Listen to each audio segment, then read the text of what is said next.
Are you fed up with Disney's ridiculous imitation of pirates? Do you wish for something more pirate than the conventional tribal decks floating about? Well, look no further.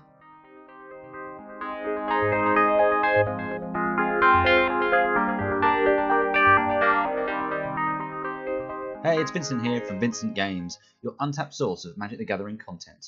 Welcome to my Grixis Pirates Deck Tech.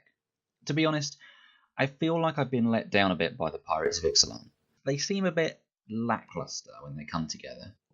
So rather than the typical tribal approach that you see, I thought I'd try something from a different angle. As well as red, pirates have clearly been put into colours that match their sneakier attributes.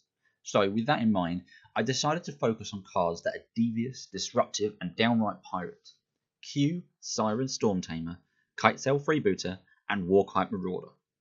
At the bottom of the curve we have these evasive creatures that can not only sneak in points of damage, but do a fine job of interfering with our opponent's plans.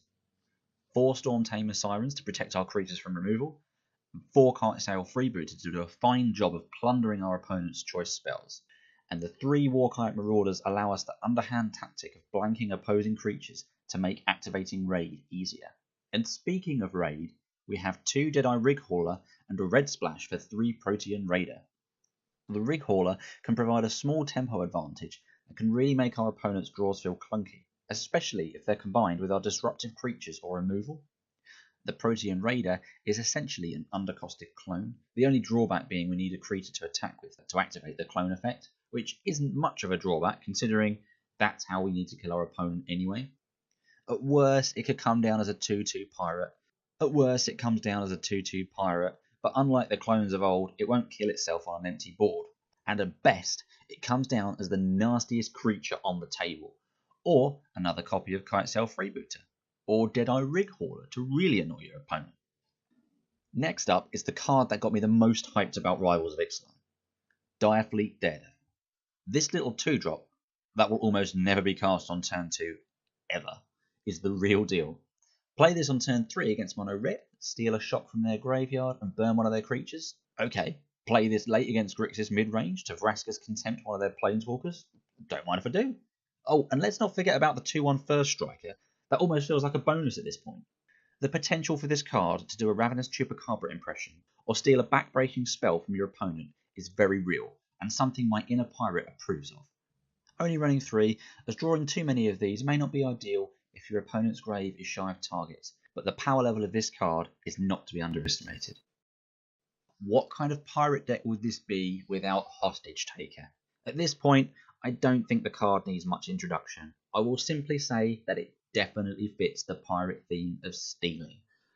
Only 3 copies, as we have some other tricks up our sleeve at 4 mana, with the aforementioned Rig Hauler, and 2 Dreamcaller Siren. Dreamcaller Siren allows for some really nice tempo plays. Imagine curving Warkite Marauder into Protean Raider, copying the Marauder, followed up with a Deadeye Rig Hauler into Dreamcaller Siren. A sequence like this, and your opponent hasn't got any hope of making a favourable block, or even blocking at all the while you're beating down with your pirates. So what makes this deck more interesting than the average tribal deck? Well, if you haven't noticed already, every pirate has an enter the battlefield effect or some kind of awesome ability. Now, what really powerful blue-black card can abuse creatures with these kind of effects? That's right, the Scarab God. The card is insane. If you have seen an unanswered Scarab God in action, then you'll know just how bonkers it can be. And playing a couple of copies alongside the pirates gives you a fantastic late game presence that is very tricky to deal with without immediate exile effects. Eternalizing literally any card in this deck is gravy. Are you and your opponent top decking and you want to stop them from playing a nasty spell? Bring back Kitesail Freebooter to snag it. Have they just tried to cast out your Scarab God? Bring back the Stormtamer to counter it. Don't have the removal to kill their Glorybringer? That's okay, just bring back a Direfleet Daredevil and use your opponent's removal instead. I think you can see where I'm going with this. With the Scarab God, the possibilities are endless. And to top it off, I've also included 2 copies of Liliana, Death's Majesty for more of the same. She sits nicely at the top of the curve with the Scarab God, allowing you to keep putting on the pressure, reanimating your pirates. As for the rest of the deck, we have 2 Fatal Push, 2 Never to Return, 2 Vraska's Contempt, and 2 Lookout's Dispersal. A fine mix of removal and disruption that can be deployed at different spots on the curve against a variety of threats. Lookout's Dispersal is going to cost you 2 mana most of the time, and its ability to hit any of your opponent's spells is fantastic. As for the lands, we have 4 Fetid Pools, Drowned Catacombs, Dragonskull Summit, and Spirebluff Canal, 2 Evolving Wilds, 1 Unclaimed Territory, 2 Island, 2 Swamp, and 1 Mountain. Red is only a splash, so I haven't gone too overboard with the Unclaimed Territories. That, and it also doesn't play very nicely with the removal spells and planeswalkers, most of which requiring a heavy amount of black.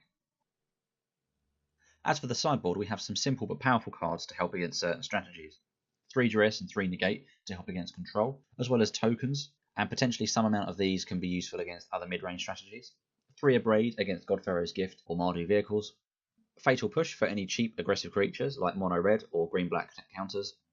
And Glorybringer for any kind of mid-range control strategy, or even just flying over tokens.